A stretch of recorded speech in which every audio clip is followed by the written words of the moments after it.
Bring it! Games Weasel with Matt Cook.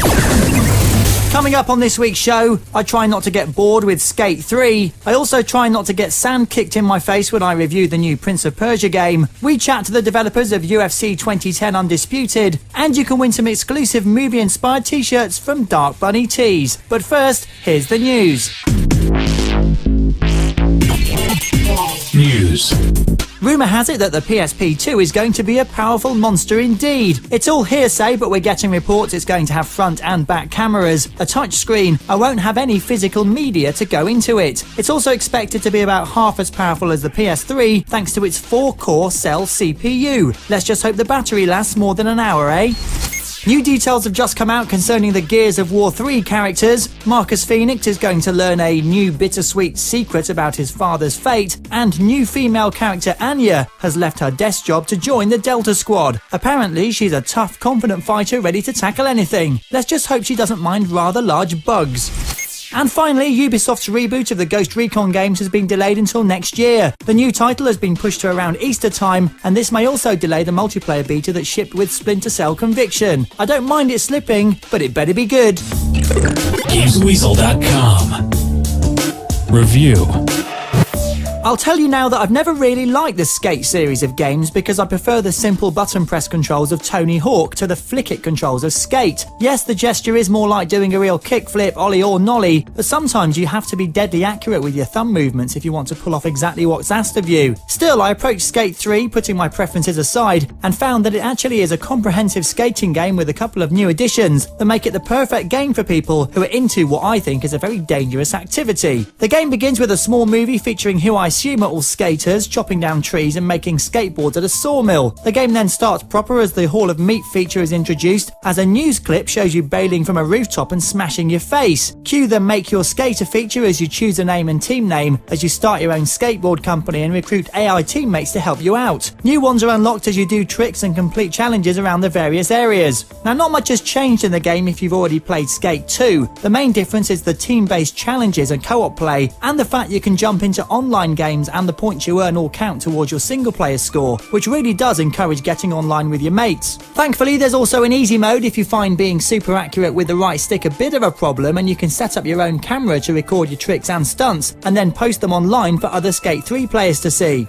Setting markers is also very useful, so at the touch of a button you can jump back to where you were before a tricky jump and not have to get off your board and walk back to the start. Unfortunately, when you do walk, you do look really weird. Must be all those broken bones after playing Hall of Meat, where you can now move your skater about to bounce off objects and set up a bigger score combo. Skate 3 isn't a massive leap forward in the series, so I recommend it if you're hankering after a skating game and haven't played Skate 2. If you do have the previous game, maybe wait for Skate 4 to rear its head next year. Skate 3 gets a very good 7 out of 10.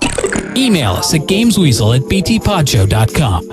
Now's your chance to win one of 3 pairs of limited edition Gremlin and Mogwai t-shirts from darkbunnytees.com. If you like your movies and want a t-shirt with a difference, then you won't want to miss this competition. For your chance to win, just go to darkbunnytees.com and answer this question. Which t-shirt design has sold out? Is it A, Blade Runner, B, Dawn of the Dead, or C, Star Wars? When you know the answer, just go to gamesweasel.com/competitions, where you'll find full details on how to enter. And well done to Andrea Casely, Rachel Bevan, Simon Moore, Margaret Lysett and Harriet Good. You've all won Splinter Cell Conviction t-shirts. And while I'm giving stuff away, don't forget you can get 10, 20 and 30% respectively off domain names if you enter the codes Weasel7, Weasel8 or Weasel9 at GoDaddy.com. And if you want to save money on custom t-shirts, posters and accessories at Zazzle.com, then use codes GamesWeasel1 or GamesWeasel2 to get up to 20% off any order. Plus you can use the codes AFWeas15 and 20 to save on athletic gear at EastBay.com. And if you're into extreme sports, don't forget you can use the codes AFGame15 or AFGameFS when buying gear at CCS.com. You'll also get free shipping and money off.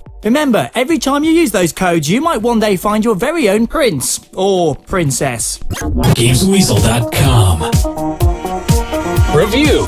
A couple of years ago, the Prince of Persia series had a bit of a reboot with a new cel-shaded look, a wisecracking prince, and a sidekick which meant you could never really die if you fell to your doom. To be honest, unlike that very sidekick, it didn't really grab me, and what I wished for was a return to the fantastic form of the original remake of the game The Sands of Time. Thankfully, Ubisoft have listened to the fans and made a next-gen game that mostly brings back the magic of that PS2 game. The Forgotten Sands is set between Sands of Time and Warrior Within, and begins with the kingdom under attack. You fight the bad guys using your sword, but your brother has a wise idea of resurrecting Solomon's army to help win the battle with ease. Unfortunately, undead armies tend to be a bit evil, so once unleashed, all hell breaks loose and it's up to you and your brother to stop it. Gameplay is separated into two distinct modes, those being combat and platforming. When it comes to sword play, you can kick opponents, dodge them, jump on them and attack from above, and hold down the attack button to perform a power strike. It's a little too simple a combat system, and some form of point scoring and combo system would have been nice, but on the whole it does work. The platforming element, like in Sands of Time, is much more enjoyable as you run along walls, leap onto poles and slide down large horizontal banners using your knife. You can also rewind time like in the first game if you do misjudge a jump or fall through a crumbling floor. The Prince also has some new powers which you can choose to upgrade as you progress through the game, such as stone armor, a whirlwind and blast of ice. And you can also manipulate the flow of water, turning it into ice temporarily to use as poles to swing on and walls to run across. Thankfully, the game is an enjoyable one, but the platforming and puzzles in the game are a little too easy. The palace traps and timed events give you a very large window of opportunity, so there's not as much satisfaction as there should be when you make your way from A to B. There are also some odd audio glitches where music stutters or stops altogether, as well as a couple of other odd graphical glitches in the game I noticed from time to time. However, Forgotten Sands is a fun if rather linear game to play, and it should keep you busy for a fair few hours. It gets a very good 7 out of 10. Games Weasel. Now it's time to go behind the scenes with UFC 2010 Undisputed. My name is Nevin Dravinsky, producer, UFC Undisputed 2010. We've introduced a lot of new offline modes. We've got the title mode, title defense mode, tournament mode, an event mode. What else is in there? We've got online camps. That's a new addition to this year, as well as improvements to our Ultimate Fights mode, Creative Fighter mode, career mode. So I think we made a lot of improvements in offering more replayability, for the game and for the players. There's always the stigma of a sequel title and then what you're able to do within a year, and I think we've been able to do a lot. We've been able to kind of introduce new gameplay mechanics. We have the southpaw, the sways, and the leans, cage positions, as well as all these new offline modes. So I think people will be really shocked with what we've been able to accomplish within a year's time.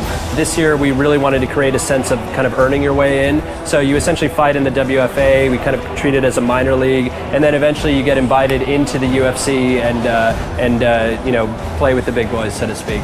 The Creative Fighter system went through massive improvements. We've added, much more variety to the Creative Fighter parts, much more tattoos. The menu system is improved, and also we've gone with this a la carte approach for picking moves. Last year we were very regimented. We had, one striking, one grappling technique, and this basically allows you to now we can go with an a la carte approach where you pick different moves from different positions and allow you to kind of literally place moves per controller position per input.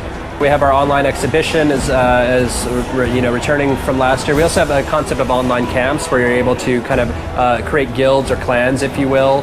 This allows you to kind of train with members of your camp online. You can do sparring sessions. We also incentivize you to do these online training sessions in the career mode.